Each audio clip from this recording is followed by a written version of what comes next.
This is Rev Dore, Patlian, teaching the science of mind. What has been called the perennial philosophy dates back to Plato, and the original teachings of Jesus were based on it. As a man thinketh, so he is. It is done unto you as you believe. Kingdom of heaven is all around you, including in you. Sound familiar? Pretty much what we believe. So today we want to talk about happiness. We want to talk about something that everybody seems to want, but not everybody seems to have. I'll take a lesson from my own life briefly, if you'll give me the liberty. I was born with cerebral palsy as a child, and of course I was supposed to be incurable and institutionalized, but it didn't work out that way.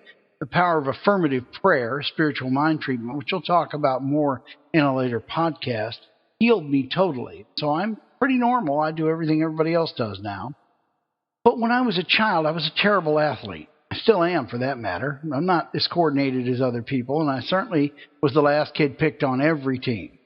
That hurt a lot. Instead of being grateful for being able to even be in school and take PE with other kids, I was upset because I wasn't as good as they were. And I was a child. What did I know? But I was unhappy because I didn't love me. I felt like damaged goods. How many of you out there feel like damaged goods? I think there's a lot of us, isn't there? I don't feel that way anymore. I haven't felt that way in years because I grew up spiritually and I recognized how terribly fortunate I was. How tremendously grateful I am every day and every second of my life. You should be grateful, too, for all the blessings you have, and we all have them. You know, happiness is the outward symptom of a joyful heart and an understanding in who and what you are. It's an acceptance of yourself as just who you're supposed to be. It is your love of you. You know, you are a divine creation of God. You are an expression of the Most High God, and the indwelling God dwells within you. So you are who you're supposed to be. God doesn't make mistakes, you know. A person who does not approve of him or herself can never really be happy. And I don't care how many wives you marry or husbands you find or how many millions of dollars you make or what kind of a beautiful house you build, it will not make you happy. You'll be thrilled with the novelty for a while, but that wears off and the unhappiness is still there.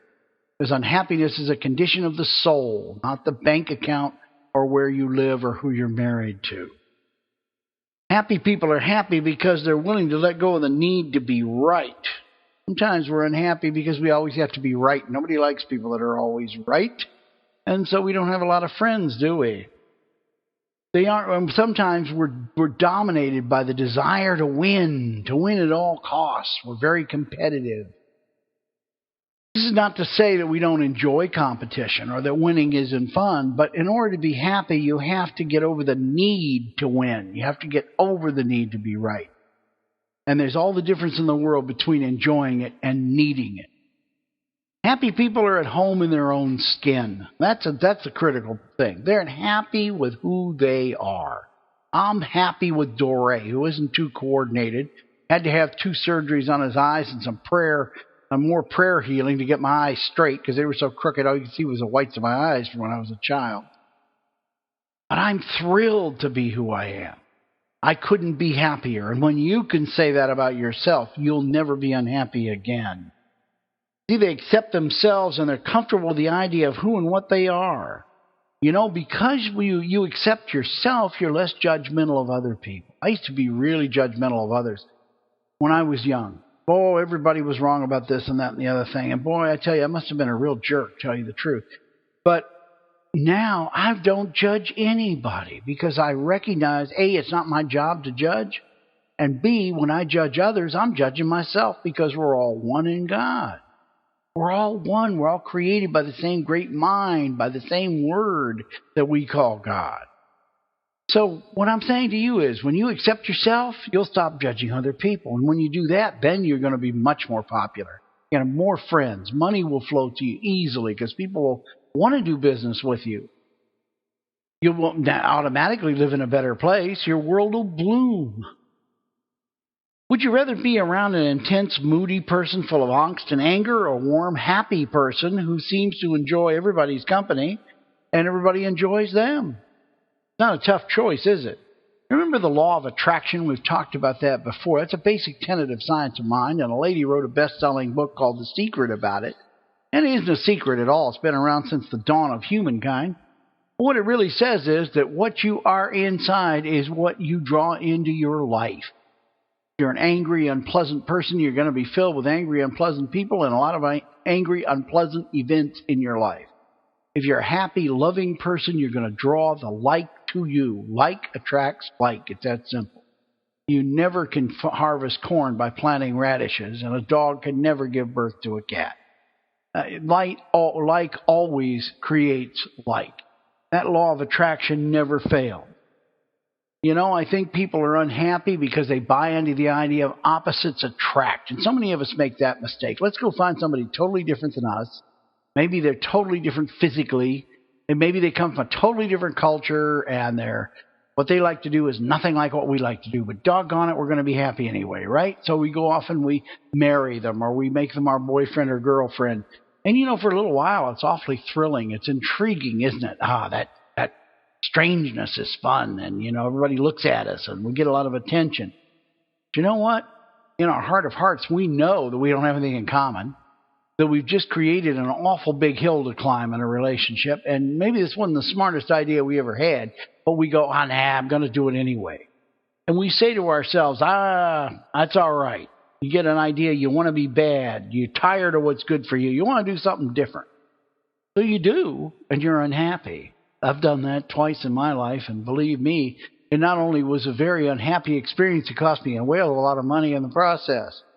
And so I have to tell you, don't be a rebel in life. Stand up for what you believe, but don't be a rebel. Rebels always end up unhappy. There's no such thing as a happy rebel, believe me.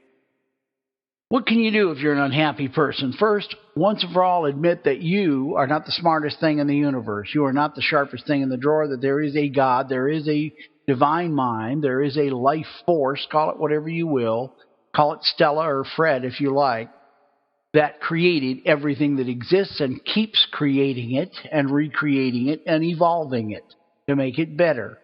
And that's somebody we call God for short. You are an expression of this God. God lives and moves and has his being through you, and you live and move and have your being through him or her, whichever you prefer, because he or she is the universe itself. The body of God is this universe. When you understand that, then all of a sudden you get out of your little ego self and you figure out that I'm not all there is here. It's not all about me. It's about me loving me, liking me, because if I don't, I can't love and like anybody else. It's about me accepting me for who I am, that I'm not a cosmic joke, that I'm not a great mistake, that I'm supposed to be like them. Well, let's suppose you were born with something like cerebral palsy. I was cured of it. That rarely happens. But if you weren't, perhaps it was put into you so that you could overcome it, so that you could be all you could be in spite of it.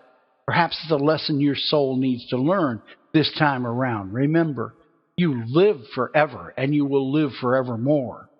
Energy cannot be destroyed. It only changes form. And we are energy beings. We are made of the energy of God.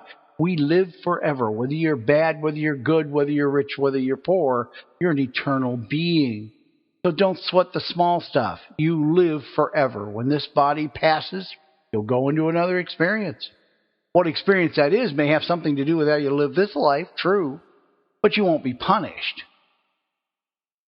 The next thing is that you got to realize that there is no such thing as fair.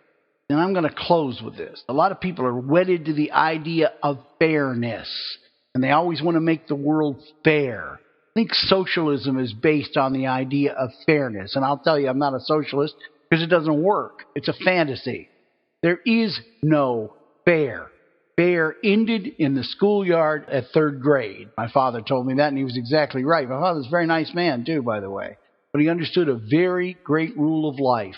There is no such thing as equality. God made us all unequal in abilities, talent, looks, etc. Some of us are better looking than others. Some of us are smarter than others. Some of us are better athletes than others. Some of us are better at loving and being compassionate.